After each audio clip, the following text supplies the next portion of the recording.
नमस्ते दोस्तों, आपकी एकेडमी में आप सभी का स्वागत है। आशा करते हैं आप सभी स्वस्थ होंगे और यूजीसी नेट हिंदी दिसंबर 2024 की तैयारी में आप सभी पूरी तरह से लग गए होंगे। दोस्तों, जैसा कि आप सभी को पता है कि हम इस समय यूजीसी नेट यूनिट 7 हिंदी कहानी के अंतर्गत जो भी 21 कहानियाँ लगी हुई हैं उसके ऊपर सीरीज लेके आए हुए हैं और उसी सीरीज की कड़ी में आज की जो वीडियो है वो है ईदगाह कहानी के ऊपर। ईदगाह कहानी का मैंने इसके पहले एक वीडियो आ चुकी है, जिस वीडियो में मैंने संपूर्ण कहानी का पार्ट, उस कहानी से संबंधित पीछे जितने भी PYQ प्रश्न पूछे गए हैं वो PYQ, साथ में महत्वपूर्ण तथ्य जो होते हैं वो पहली वीडियो में लेके आता हूँ। दूसरी वीडियो में मेरे ही द्वारा उस पार्टिकुलर कहानी से कुछ MCQ बनाए जाते हैं, वो MCQ में लेके आता हूँ। तो इस वीडियो में ईदगाह कहानी से संबंधित MCQ हैं। बिना देर किए हम चलते हैं आज के इस MCQ सीरीज पर। आप सभी को पता है आज यूजीसी नेट का एग्ज़ाम आया है, जिसका हो गया उनको बहुत बहुत बधाई। जिनका भी नहीं हुआ सिलेक्शन वो अगली तैयारी के लिए लग सकते हैं, मेरे साथ लग सकते हैं, इस प्लेटफॉर्म से लग सकते हैं, जुड़ सकते हैं।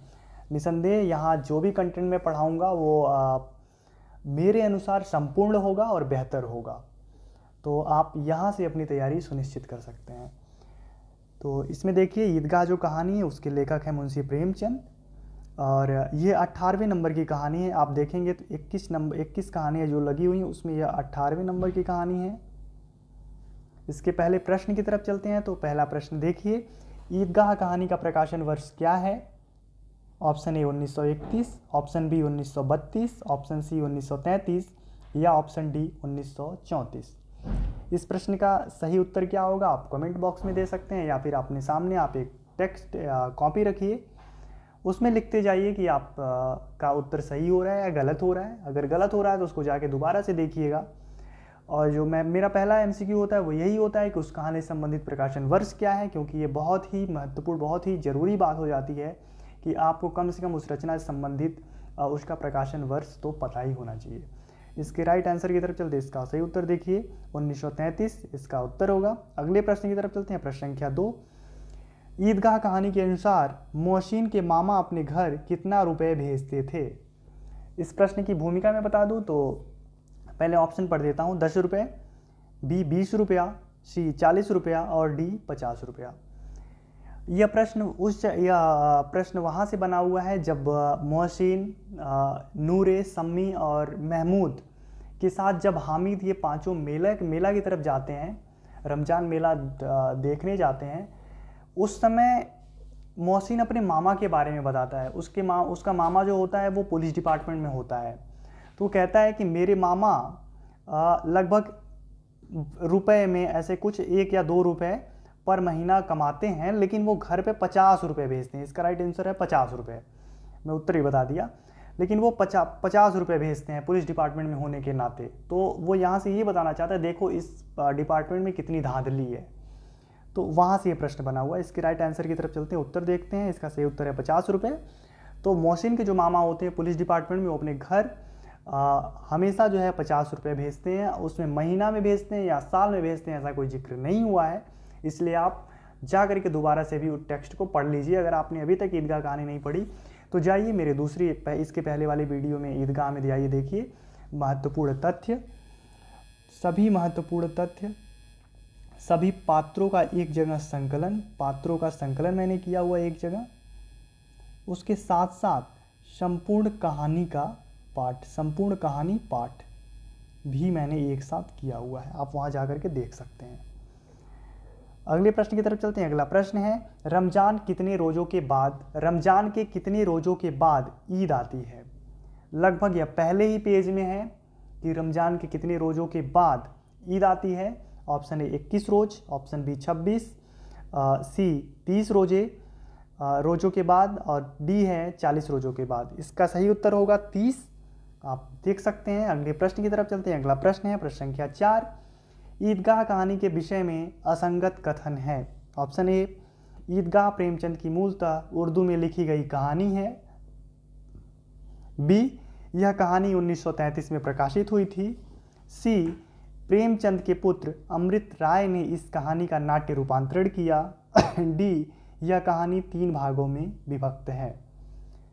इसका जो असंगत होगा उसमें सबसे पहले देखिए, ए बिल्कुल सही है, बी भी सही है, डी भी सही है, 3 भागों में विभक्त है। डी इसका, सी जो इसका राइट आंसर होगा, क्योंकि प्रेमचंद के पुत्र अमृत राय ने इस कहानी का नाट्य रूपांतरण बिल्कुल नहीं किया है। मुझे जहाँ तक पता है कि इस कहानी का नाट्य रूपांतरण हुआ भी नहीं है। अगले प्रश्न की तरफ चलते हैं। अगला प्रश्न है प्रश्न संख्या 5। अगर इन सभी प्रश्नों की आपको अगर PDF चाहिए तो आप PDF के लिए मुझे कमेंट बॉक्स में मैसेज कर सकते हैं, या फिर दिए गए टेलीग्राम चैनल को डिस्क्रिप्शन में जो टेलीग्राम लिंक दिया है वहाँ पर भी आप मुझे ज्वाइन करके वहाँ भी PDF आप प्राप्त कर सकते हैं। ईदगाह कहानी के मूल संवेदना के विषय में असत्य कथन है। ए, अभाव एवं संघर्ष किस प्रकार बच्चों को समय से पहले ही समझदार बना देते हैं। इसमें भी असत्य कथन को चूज करना है। सी, बी क्या है, बी, यह कहानी बाल मनोविज्ञान की सशक्त प्रस्तुति है। सी, इस कहानी में श्रम के महत्व सौंदर्य की अभिव्यक्ति है। डी, कहानी का उद्देश्य सांप्रदायिक सद्भाव की स्थापना है। इसके सही उत्तर की तरफ आप चलिए, कमेंट बॉक्स में भी आप इसका उत्तर दे सकते हैं। पहले ऑप्शन की तरफ देखते हैं हम कि अभाव एवं संघर्ष किस प्रकार बच्चों को समय से पहले ही समझदार बना देता है। बिल्कुल यह इसका सत्य कथन है। यह कहानी बाल मनोविज्ञान की सशक्त प्रस्तुति है, बिल्कुल सत्य है। सी, इस कहानी में श्रम के महत्व सौंदर्य की अभिव्यक्ति है, बिल्कुल सत्य है। यानी इस कहानी का जो असत्य कथन है वह होगा डी, तो इसका राइट आंसर होगा डी, कहानी का उद्देश्य सांप्रदायिक सद्भाव की स्थापना करना, बिल्कुल भी नहीं है। इसके सही उत्तर की तरफ देख सकते हैं, सही उत्तर है इसका डी। अगले प्रश्न की तरफ चलते हैं। प्रश्न संख्या 6, निम्नलिखित में से कौन ईदगाह कहानी के पात्र नहीं है। ए, जुमराती, बी, चौधरी कायम अली, सी, मोहसिन और डी, राम सिंह। आप जाइए पिछली वीडियो में देखिए, मैंने सभी पात्रों का संकलन कर रखा है। किस पात्र के द्वारा कौन से खिलौने खरीदे जा सकते हैं, ऐसे बहुत बार प्रश्न पूछे गए हैं। किस बाल पात्र के पास मेले जाते समय कितने रुपए थे, इससे संबंधित कई बार प्रश्न बने हुए हैं। रुपए नहीं, पैसे। किसी के पास 12 पैसे होते हैं, किसी के पास 15 पैसे होते हैं, और हामिद के पास 3 पैसे होते हैं, 3। तो इसमें जो डी, राम सिंह नामक पात्र है वो इस कहानी का पात्र नहीं है। आप उत्तर की तरफ देख सकते हैं। अगले प्रश्न की तरफ चलते हैं। प्रश्न संख्या 7, निम्नलिखित में से कौन कौन प्रेमचंद की कहानियों के पात्र हैं। कौन कौन, मतलब इनमें से कौन कौन से ऐसे हैं जो प्रेमचंद की कहानियों के पात्र हैं। मैं ये जब प्रश्न बना रहा था तो बनाने के बाद मैंने किसी प्लेटफॉर्म पर देखा तो ये प्रश्न UGC नेट 2020 और 21 2 बार पूछा गया था, और ये मैं MCQ खुद से बना भी रहा था। ए जो है लहना सिंह इस कहानी का पात्र नहीं है। लहना सिंह उसने कहा था चंद्र शर्मा गुलेरी की एक कहानी है, जो कि देश विभाजन की प्रथम विश्व युद्ध के ऊपर लिखी गई एक कहानी है, 1915 में लिखी गई थी। पंडित बुद्धिराम या प्रेमचंद की कहानी जो बूढ़ी काकी है उस कहानी के पात्र हैं। अमीना भी इस कहानी की पात्र है। अमीना प्रेमचंद की एक कहानी है ईदगाह, जिसका हम MCQ कर रहे हैं, ईदगाह के पात्र हैं, यानी बी और सी इस कहानी के उत्तर हैं। डी इस कहानी का बिल्कुल उत्तर नहीं है। बी, सी की तरफ हम चल सकते हैं। आंसर देखिए बी और सी।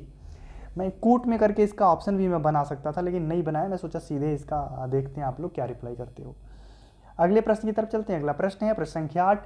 दोस्तों MCQ हम इसलिए करते हैं कहानी पढ़ने के तुरंत बाद, ताकि हम स्वयं से स्वयं का मूल्यांकन कर पाएँ कि अगर हम उसी कहानी से संबंधित एक व्यवस्थित कंटेंट को पढ़ के आ रहे हैं, पूरी कहानी हम लाइन बाय लाइन पढ़ के आ रहे हैं, पूरी कहानी से संबंधित पिछले वर्ष में पूछे गए PYQ को करके आ रहे हैं, तो क्या उससे संबंधित अगर कुछ प्रश्न पूछा जा रहा है तो मैं कर पा रहा हूँ कि नहीं कर पा रहा हूँ।